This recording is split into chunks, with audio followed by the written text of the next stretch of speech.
Porque quando as pessoas tomam decisões baseadas no medo, elas simplesmente tomam decisões erradas, né? Independente do lado que ela esteja.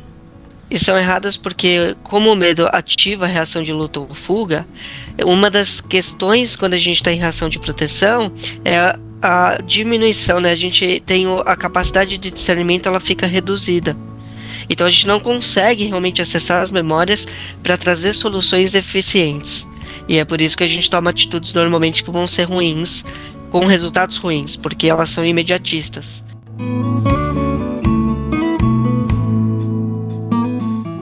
E aí, pessoal, estamos aqui de volta com o podcast Cura pelo Hábito. Eu sou o Cláudio Cotter, esse é o Rafael Ferreira. E aí, Rafa, beleza? E aí, beleza? Fala, pessoal! Bora começar mais um tema para a gente construir, evoluir e se desenvolver cada vez mais. É isso aí, e hoje a gente vai falar um pouco sobre a Martha Nussbaum. A gente já trouxe ela em outros episódios e hoje a gente vai trazer especificamente os conceitos da Martha Nussbaum, falando sobre a questão da racionalidade e emoção, ou seja, dessa questão que as pessoas acham que ser racional ou ser emocional são polos opostos, e na verdade você consegue trabalhar com os dois, e é isso que a gente vai trabalhar hoje. E como o medo impacta as pessoas como um sentimento que contamina e atrapalha nesse processo que a gente sempre fala aqui no podcast Cura pelo Hábito, da importância de trabalhar as emoções como questões de ser construtiva. As emoções, mesmo as emoções negativas, elas podem ser construtivas, mas até a Martha Nussbaum trabalha essa questão de como o medo contamina e atrapalha esse processo de trabalhar mesmo as emoções negativas como construtivas. A gente vai falar sobre tudo isso, mas principalmente vamos começar falando sobre racionalidade e emoção, a importância de entender como a gente pode trabalhar as emoções de uma forma positiva, como a gente pode trabalhar, sendo mesmo emocional, você pode se desenvolver também no seu ambiente de trabalho, na sua vida pessoal, em qualquer ambiente que você esteja participando. Esse termo da ser racional, ser emocional, ele entra como um pejorativo. Então muitas vezes a pessoa fala, eu sou muito racional. Ou a outra pessoa fala, não, eu sou muito emocional. E normalmente quando a gente põe essa característica da pessoa que fala, eu sou muito emocional, ela já fica com aquela característica da pessoa que é a chorona, a pessoa que é a sensível. E fica essa diferenciação, né? É como se nós fôssemos ou racional ou emocional. E na verdade, nós somos as duas coisas ao mesmo tempo. Porque se a gente fizer um comparativo bem simplista entre cérebro racional cognitivo e cérebro límbico emocional, o cérebro límbico emocional comanda de 90 a 95% do sistema fisiológico. E os outros 10, 5% seria o nosso racional. Então, na verdade, o que a gente traz é um equilíbrio entre a gente trazer o que a gente sente como emoções e lapidar isso através do sistema racional, cognitivo e inteligente, para que a gente possa o quê? Manifestar e expressar aquilo que a gente sente como emoção de uma maneira mais inteligente. E aí esse seria o equilíbrio perfeito num processo da vida, né, no dia a dia. Então, eu acho até legal aprofundar um pouco isso, porque sempre que a gente está explicando a questão do que é psicossomática, né, como entender o que a gente estuda dentro da psicossomática, que eu falo sempre que é muito mais neurologia do que psicologia, porque o sistema límbico, ele fica na base do cérebro e ele funciona como um filtro para tudo que a gente está interpretando do meio ambiente. Então tudo que vai para o nosso córtex para se tornar racional passa por uma interpretação da nossa história, de experiências que a gente teve, da nossa memória, de tudo que a gente tem lá no sistema límbico, que é esse centro de memórias que vai ajudar a gente a interpretar o ambiente. E isso é muito bom, por quê? Porque no passado, principalmente, e em situações que a gente tem de emergência, a gente consegue reagir de uma forma melhor e mais rápida, porque esse sistema límbico está preparado para reagir de uma forma mais rápida a agressões, a situações de emergência, de luta ou fuga. Só que quando essas informações passam pelo sistema límbico e chegam no córtex, eles chegam filtrados, né, por essa lente que é o sistema límbico. Então mesmo quando a gente racionaliza, a informação passou pelo sistema límbico. e foi distribuída para áreas do córtex, cerebelo, para dar uma resposta para aquilo que a gente precisa interagir com o ambiente, né? E essa resposta, Desculpa. imagina, essa resposta também vai ter uma carga de informações também contaminada por essas memórias. Por isso que a resposta de cada um a cada situação, a interpretação de cada um a cada situação é muito diferente e única, né? Existe como se fosse um DNA único de resposta. E a gente tem centros de memórias. Então, assim, a gente tem a amígdala, é um local de memória, principalmente memórias do medo. O hipocampo é uma área de memória que vai ser acessada, que ainda faz parte do cérebro límbico, então ela é acessada de maneira inconsciente. O córtex pré-frontal tem as memórias que também vão ser acessadas e correlacionadas. Então, a amígdala, ela tem uma resposta, a amígdala do cérebro, ela faz uma resposta muito rápida para identificar se a situação é perigo ou não, para depois isso ir sendo processado e aos poucos se racionalizar e aí se tornando aquilo mais consciente. Fora isso, a gente vai ter as memórias, elas nas células como um todo. Então, cada célula que a gente tem receptor de memória. E aí, o que vai acontecer é que o cérebro, de uma maneira geral, o sistema nervoso, ele vai liberar mediadores químicos, que na verdade são neuropeptídeos, e esses neuropeptídeos, eles vão ser transportados para o corpo todo. Então, quando a gente tem um estado emocional, em que a gente cria emoções, cria um processo todo emocional em cima de um estímulo, esses neuropeptídeos vão fazer o papel de transportar isso para todo o corpo, e isso vai ser sentido pelo corpo todo. E isso é até legal trazer para a gente diferenciar emoção de sentimento. Porque as emoções são bases, são construções através de interações que a gente vai ter, estímulos sensoriais, e aí vai ser acessado esse sistema de memórias, e essas memórias sendo acessadas, elas vão identificar se são memórias que são uma ameaça ou não, para aí depois a gente ter uma resposta. E isso é sentido no corpo, porque esses neuropeptídeos vão trazendo para a gente essa comunicação global, para que a gente possa trazer o sentimento. Então é uma interação bem complexa, né? Dá pra gente fazer aqui um podcast só falando disso, mas o objetivo aqui é a gente compreender essa questão da emoção com o racional. Até depois a gente vai mais a fundo, porque a gente vai fazer mais um episódio sobre consciência e vai vir essa discussão de novo. Eu nem vou entrar nisso, porque exatamente o livro que eu tô lendo é sobre isso, do Antônio Damasio. Então vai ser bem legal essa discussão, e ele discute bem a fundo na biologia a diferença entre emoção e sentimento. Mas depois a gente volta nisso. Vamos lá, uma das questões que a Marta Nussbaum traz também é a diferenciação entre culpa e vergonha. Uma situação em que você sente vergonha, e aí um exemplo interessante é assim, quando você bate o carro. Você bate o carro e vamos dizer que a culpa foi sua, assim, não tem dúvida que a culpa foi sua. Quando o sentimento que vem é vergonha, ela aborda a questão de que a vergonha é um sentimento muito egoísta. Você está mais preocupado com qual vai ser a visão das pessoas sobre você. Então, por isso que você sente vergonha. Então, você está preocupado com você na situação. Quando você sente culpa pela situação que aconteceu, você está mais preocupado com o outro. Qual foi a minha responsabilidade em relação à sociedade com o que eu fiz? Então essa diferenciação eu achei bem interessante a gente trazer.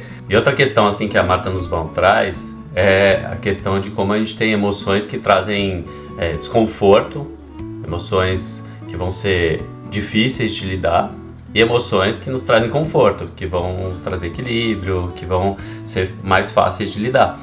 E essas emoções que trazem desconforto normalmente são as emoções que fazem a gente se desenvolver, né? Então em relação à culpa, quando você sente culpa, você vai fazer alguma coisa para remediar o que você fez naquela situação. Então é uma emoção de desconforto e vai gerar uma ação positiva em relação à sociedade. E várias outras ações, várias outras emoções vão gerar esse tipo de desconforto e vão gerar um crescimento pessoal. E essa que é a questão interessante. Quando você contamina essa emoção que já é de desconforto com o medo, você tira essa propriedade daquela emoção de te ensinar alguma coisa, porque o medo gera reações de alerta. E geralmente a tua reação ao medo é luta ou fuga. E geralmente você vai tomar decisões erradas, né? Inclusive ela traz uma abordagem muito em questão da história, né? Como as monarquias e vários líderes no passado usaram o medo para controlar a população. Isso aconteceu. E continuam usando, né? Continuam usando. E esse é o problema que até ela traz da democracia hoje. Qual é o problema da democracia hoje? A democracia poderia até funcionar. Por que ela não funciona? Porque hoje existe uma polaridade muito grande entre esquerda e direita e os dois lados usam o medo para influenciar a população. Então, isso faz com que a democracia deixe de funcionar. Porque quando as pessoas tomam decisões baseadas no medo, elas simplesmente tomam decisões erradas, né? Independente do lado que ela esteja. E são erradas porque, como o medo ativa a reação de luta ou fuga, uma das questões quando a gente está em reação de proteção é a diminuição, né? A gente tem a capacidade de discernimento, ela fica reduzida.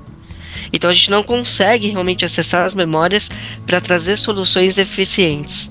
E é por isso que a gente toma atitudes normalmente que vão ser ruins, com resultados ruins, porque elas são imediatistas. E só colocando um ponto do que você trouxe importante sobre a questão das emoções que causam desconfortos e das emoções que trazem conforto, para que, assim, se a gente colocar para que elas servem, elas se complementam, porque as que trazem conforto, elas trazem força e esperança pra gente. E as que trazem desconforto, elas trazem resistência.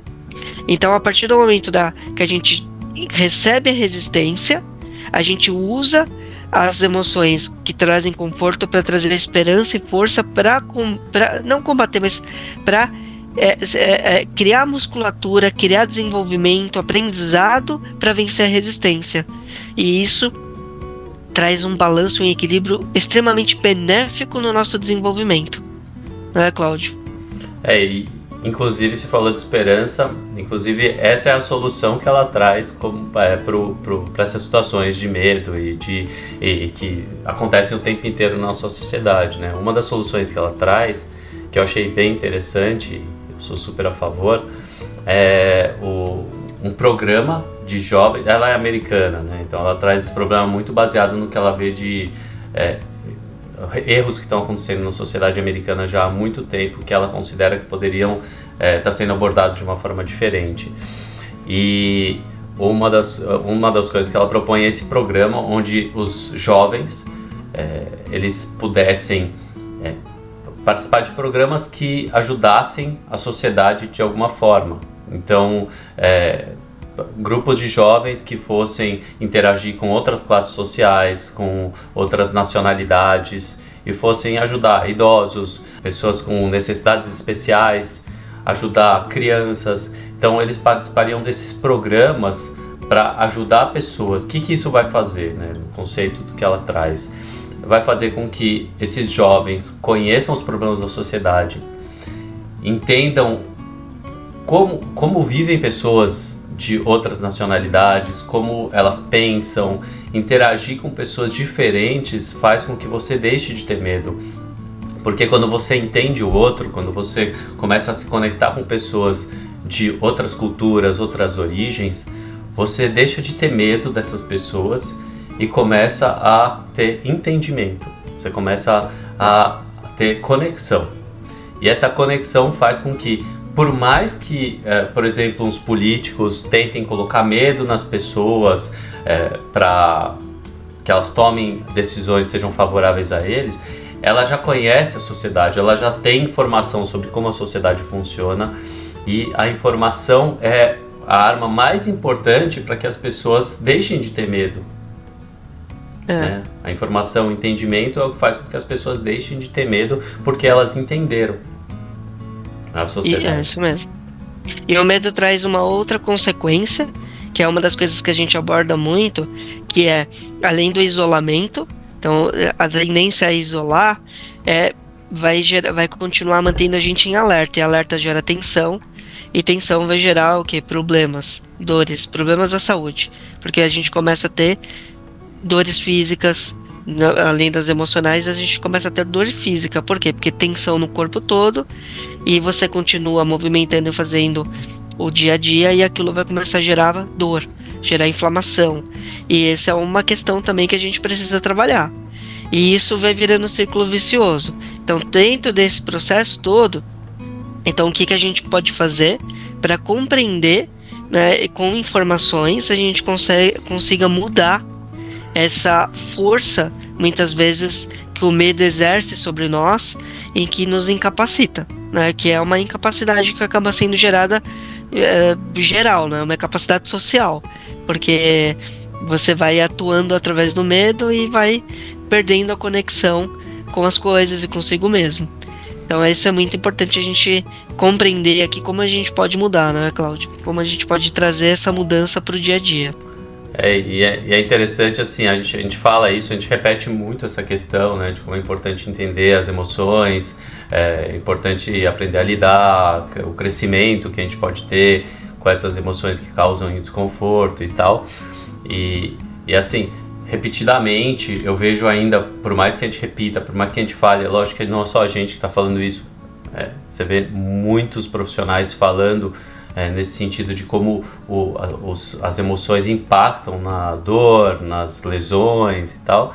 E mesmo assim, no dia a dia, a gente continua vendo pessoas que não fazem a mínima ideia disso. E principalmente, é interessante como quando acontece com você, por mais que você tenha informação, é difícil de você perceber que está acontecendo com você. Mesmo com a gente, muitas vezes a gente precisa de um profissional, né? Às vezes eu tô com uma dor lá no joelho, que nem quando eu tava vindo aqui morar nos Estados Unidos, eu tava com uma dor no joelho e eu tava 100% focado em que isso tinha a ver com o treino que eu tava fazendo, tipo de treino e tal, e eu nem me dei conta que eu tava numa fase da minha vida super corrida, com muitas emoções conflituosas, de tipo, eu tô mudando de país, né, o que vai ser minha vida, mudando de país e tal, e eu nem me dei, e até foi em conversas com você e com outros profissionais lá da clínica que veio essa ideia de que eu tava me cobrando demais e que eu tava muito acelerado por tudo que estava acontecendo na minha vida, e eu vejo isso muito nos atletas, né, eles estão lá, principalmente os que estão na época de colegial, né, de ensino médio, aqui o high school, né, o high school. O que acontece aqui nos Estados Unidos é muito comum que no high school eles estejam sob muita pressão. Aí no Brasil principalmente tem o vestibular, né, que traz muita pressão para os jovens.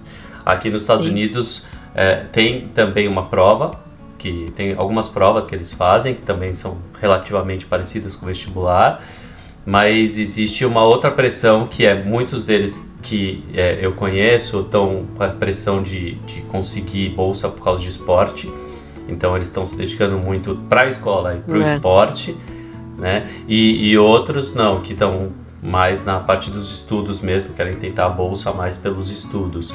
Então tem essa pressão muito grande, lógico, pressão dos pais, pressão da escola, dos professores, a autocobrança. E às vezes eles não percebem que a dor está vindo por excesso de pressão, excesso de autocobrança. E a gente tem que abordar esse tema. É importante a gente abordar esse tema porque aprender a lidar com essas emoções faz com que a gente realize que não é só massagear o músculo, não é só fazer um exercício específico que vai curar uma lesão. Às vezes você precisa entender o que está acontecendo, qual o processo que está acontecendo comigo, tá? Às vezes uma meditação vai te ajudar, às vezes aprender a respirar vai te ajudar, né? Aprender a desenvolver foco, aprender a fazer. Eu estava até conversando com a minha filha esses dias, ela já está na faculdade e ela está assim, pilhada com estágio, um curso aqui, curso ali, fez curso no verão e não sei o que, e pegando tudo que ela pode, sabe, querendo abraçar o mundo, normal nessa idade, né, quem não? E aí ela, eu não sei, eu tô ansiosa, quando eu vou dormir eu não consigo dormir. E aí, uma das estratégias que eu mesmo uso, eu falei pra ela, você percebeu que meu celular apaga às 11h30 da noite? Assim, a tela do meu celular fica preta às 11h30 da noite. Isso eu programei meu celular pra fazer.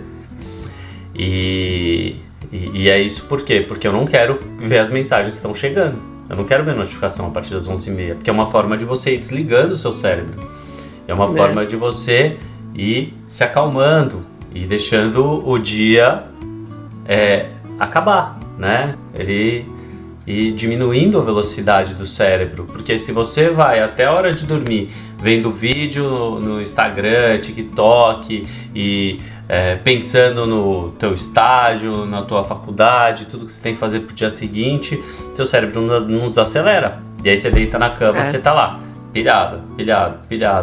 E com a cabeça acelerada vem muitas emoções e a dificuldade de lidar com elas, e isso tudo potencializa qualquer dor que você tenha, isso potencializa qualquer dificuldade que você esteja tendo na tua vida naquele momento. É isso mesmo. E, por exemplo, uma das maneiras de a gente conseguir desacelerar o cérebro é focando em uma coisa. Então, independente do que você vai focar, se você conseguir focar em uma questão, algo, né? Por exemplo, seja assistindo alguma coisa específica, seja lendo, seja meditando, você traz o foco da sua mente para uma coisa, isso vai proporcionar e ajudar a você ir desacelerando e vai começar a dar sono, vai começar a relaxar, e isso é super importante. E aqui eu queria trazer, Cláudio, que eu acho que é importante para a gente também concluir aqui o processo, que existem 2 medos, que eles são medos bem raízes e que afetam muito as pessoas e que provavelmente é o que se mais usa nas mídias, né, a gente vê nos programas sociais, que é o medo da morte. Então, quando eu falo medo da morte, é o medo de alguém morrer, ou o medo de morrer. Esse é um medo essencial, né? E o medo do abandono. Esse também é um medo, e é um medo do abandono principalmente quando do nascimento e de todo o processo de infância. Isso é um medo intrínseco do abandono.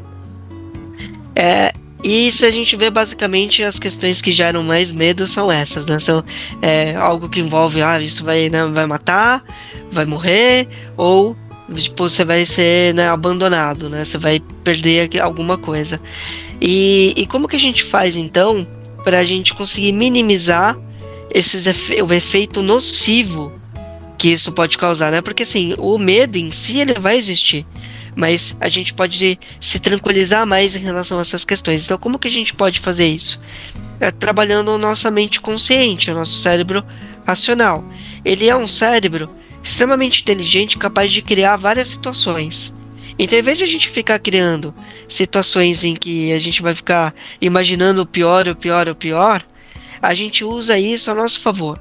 Então, a gente assiste situações das quais a gente não gostaria que acontecesse e tem medo.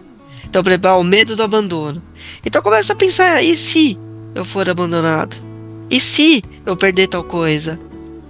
O que aconteceria? Ou, por exemplo, o medo da morte, que muitas vezes a gente fala assim, eu não entendo a nossa sociedade ocidental de não olhar para a única questão que realmente a gente vai falar assim, olha, em algum momento isso vai acontecer, né? Que é a morte. Independente de quem seja, a morte de uma pessoa muito querida ou da gente. E é uma coisa que não adianta. Você pode falar o que você quiser na vida, isso vai acontecer. E aí, isso não é trabalhado. Então, pensar na possibilidade da morte e pensar que essa pessoa ou que nós, em algum momento, vamos morrer. Isso, né, trazer esse pensamento ajuda a gente, assim, e aí eu trazer aqui com parcimônia. Não é a gente ficar pensando e entrar no ciclo vicioso, eu vou morrer, alguém vai morrer. Não, é entender que é um processo natural e que em algum momento isso de alguma forma vai acontecer. E a gente pensar na possibilidade de essa pessoa não estar mais lá, seja ela porque ela morreu, seja ela porque ela se afastou. Mas a gente não vai ter mais o contato, né, que dá no mesmo, que é o abandono ou a morte. Isso ajuda a gente a ter uma resiliência, um preparo melhor para lidar com situações desse tipo. Tem gente que não faz seguro de vida para não ter que pensar nisso, né? Que é um absurdo. O seguro de vida é para proteger sua família. Você tem que fazer um seguro de vida. Ou de fazer sucessão de patrimônio. É a mesma coisa. E a gente fez 3 episódios falando sobre o medo da morte. Então eu vou colocar aqui na descrição desses 3 episódios que a gente abordou bastante essa questão do medo da morte. E outra coisa que eu acho interessante trazer é que existem alguns artigos científicos bem interessantes sobre como o medo impacta a dor. Então, assim, bem abordado esse tema no mundo científico de como o medo aumenta a sensação de dor. A gente já sabe isso, né? Uma questão já bem... Até vamos propor aqui, pensem em situações em que no primeiro momento gerou medo e depois quando você foi vendo solução, você percebe que o corpo muda, vai relaxando e até questões de dor mesmo. Provavelmente quem está assistindo já deve ter experienciado alguma coisa assim. Sim, com certeza. E além disso, pessoal, aqui assim a gente traz para vocês perspectivas, possibilidades, né? Então, pensar na morte, pensar no abandono, aqui a gente está trazendo como uma característica de se utilizar da ferramenta consciente que a gente tem. Mas a gente deixa como algo muito importante ir buscar ajuda profissional. Então, assim, se é uma questão para você que você não consegue lidar, que só o fato de você pensar nisso já te traz uma série de reações, precisa buscar ajuda profissional e tratar, porque o corpo está dizendo para você que algo está errado. Então, já vai buscar tratamento, já vai buscar trabalhar isso no seu, porque são as memórias inconscientes que estão lá também, que tem muita coisa, né? Então, busquem sempre ajuda profissional. E se utilizem do que a gente traz aqui para vocês como uma ferramenta de continuidade, de mudança, né, de suporte para estruturar a vida de uma maneira mais leve. É isso aí, inclusive nossos livros, e-books tem esse. Inclusive nossos livros, e-books, eles têm esse objetivo de dar suporte no dia a dia, mas quando precisa tem que fazer terapia, a gente recomenda que vá em psicólogo. A gente tem as nossas técnicas que ajudam principalmente nas questões psicossomatizadas, mas tem que realmente procurar um profissional. É importante essa parte. Aí. Legal, Rafa. Isso mesmo. Mais um episódio. Então valeu, mais um episódio. Até o próximo. Se vê na próxima. Até mais. Valeu, tchau. Tchau.